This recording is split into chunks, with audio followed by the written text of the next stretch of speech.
എന്നെ നന്നായി അറിയുന്നോനേ, എന്നെ നന്നായി നനയുന്നോനേ, കുറവുകൾ മാറ്റും എന്നുടമസ്ഥനേ, വില നൽകിയായ യജമാനനേ. ദൈവവചന ചിന്തകൾ കേൾക്കുന്ന എല്ലാ മാന്യ ശ്രോതാക്കൾക്കും ക്രിസ്തീയ വന്ദനം. ഇയ്യോബിൻ്റെ പുസ്തകം 34-ാം അധ്യായം അതിൻ്റെ 8-ാമത് വചനം. അവൻ ദുഷ്പ്രവർത്തിക്കാരോടു കൂടെ കൂട്ടുകൂടുന്നു, ദുർജനങ്ങളോടു കൂടെ സഞ്ചരിക്കുന്നു എന്നുള്ളതായ വാക്യമാണ്. നമ്മോട് ചോദിക്കുന്നതായ ഒരാഴമായ ചോദ്യം എന്താണെന്ന് ചോദിച്ചാൽ, നമ്മുടെ കൂട്ടുകാർ ആരാണ്, ആരോടൊപ്പമാണ് നമ്മുടെ ജീവിതയാത്രയിൽ നാം ആയിരിക്കുന്നത് എന്ന് ചോദിക്കുന്ന ഒരാഴമായ ചോദ്യം ഈ വാക്യത്തിനുള്ളിൽ കാണുവാനായിട്ട് കഴിയുന്നുണ്ട്.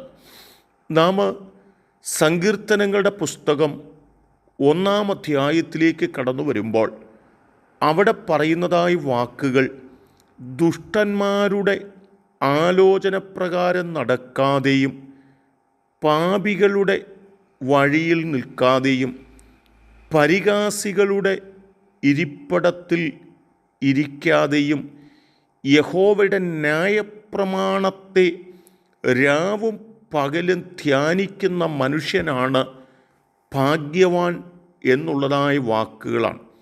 ഇവിടെ കൂടെ സഞ്ചരിക്കുവാനും കൂടെ നിൽക്കുവാനും കൂടെ ഇരിക്കുവാനും പാടില്ലാത്ത ഒരു കൂട്ടം ആളുകളെക്കുറിച്ച് ആഴമായി ഓർമ്മപ്പെടുത്തുന്നത് നമുക്ക് കാണുവാനും മനസ്സിലാക്കുവാനും സാധിക്കുന്നുണ്ട്.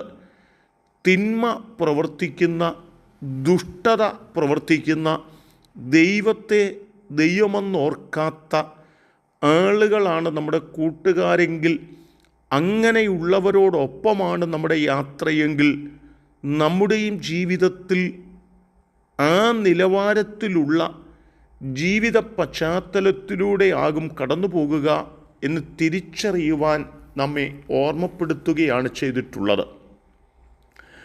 നാം ശമൂവേലിനെഴുതിയ 2-ാം പുസ്തകം 12-ാം അധ്യായത്തിലേക്കൊക്കെ കടന്നു വരുമ്പോൾ അതിൻ്റെ 11 മുതൽ താഴേക്കൊക്കെ വായിക്കുമ്പോൾ ദൈവത്തോട് പാപം ചെയ്യേണ്ടി വന്ന ദാവീദിൻ്റെ ചരിത്രമാണ്.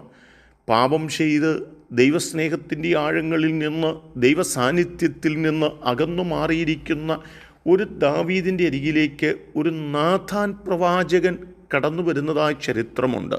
എന്നാൽ ദാവീദ് ചില സന്ദർഭങ്ങളിലൊക്കെ ദൈവത്തെ വിട്ട് പാപം ചെയ്ത് ആ വഴിയിലൂടെ കടന്നു പോകുന്നെങ്കിലും നാഥാൻ പ്രവാചകനെ പോലുള്ള ആളുകളോടൊപ്പം താൻ സഞ്ചരിക്കുകയും അവരുടെ ആലോചനകളും അവരുടെ വാക്കുകളും കേൾക്കുകയും ചെയ്യുന്ന ഒരു മനസ്സ് തനിക്കുണ്ടായിരുന്നു എന്നതാണ്.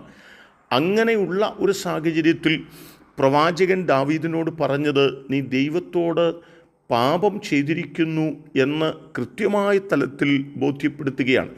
യഹോവയോട് പാപം ചെയ്തിരിക്കുന്നു എന്ന് ദാവീദ് നാഥാനോട് സമ്മതിക്കുന്നതും ആ വാക്യത്തിനുള്ളിൽ രേഖപ്പെടുത്തുന്നുണ്ട്.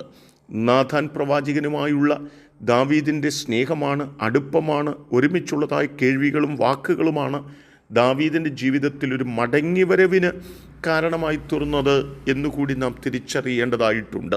എന്നെ കേൾക്കുന്ന പ്രിയപ്പെട്ടവരെ, ദൈവം നമ്മോട് ചോദിക്കുന്നതായ ചോദ്യവും ഇതൊക്കെ തന്നെയാണ്. നാം ആരോടൊപ്പമാണ് യാത്ര ചെയ്യുന്നത്? ആരാണ് നമ്മുടെ കൂട്ടുകാർ? ആരാണ് നമുക്ക് ആലോചന പറഞ്ഞു തരുന്നത്? ആരുടെ ഉപദേശങ്ങളാണ് നാം കേൾക്കുന്നത്? ദൈവമുള്ള, ദൈവാത്മാവുള്ള ആളുകളുടെ കൂടെയാണ് നാം യാത്ര ചെയ്യുന്നതെങ്കിൽ അവരുടെ ഉപദേശങ്ങളും അവരുടെ ഗുണീകരണങ്ങളുമാണ് നമ്മുടെ ജീവിതത്തിൻ്റെ ഭാഗത്തുള്ളതെങ്കിൽ നാം തകർച്ചയിലേക്കല്ല, നാം നന്മയിലേക്കും അനുഗ്രഹത്തിലേക്കും ശ്രേഷ്ഠതയിലേക്കും ചെന്നെത്തുവാൻ കാരണമായി തീരുമെന്നുള്ള ആഴമായ ബോധ്യതയോടെ നാം തിന്മ പ്രവർത്തിക്കുന്നവരോടുകൂടെ യാത്ര ചെയ്യുന്നവരായി തീരാതെ നന്മയുടെ പക്ഷത്തു നിന്ന് നന്മ ചെയ്യുന്നവരോടുകൂടെ യാത്ര ചെയ്യുവാൻ നമ്മെ സമർപ്പിക്കാം. അതിന് ദൈവം എൻ്റെ കേൾവിക്കാരായ നിങ്ങളെ എല്ലാവരെയും സഹായിക്കട്ടെ. സ്നേഹമുള്ള ഞങ്ങളുടെ ദൈവമേ, ഈ ദൈവവചന ചിന്ത കേട്ടവരെ ഞങ്ങൾ അനുഗ്രഹിക്കുന്നു.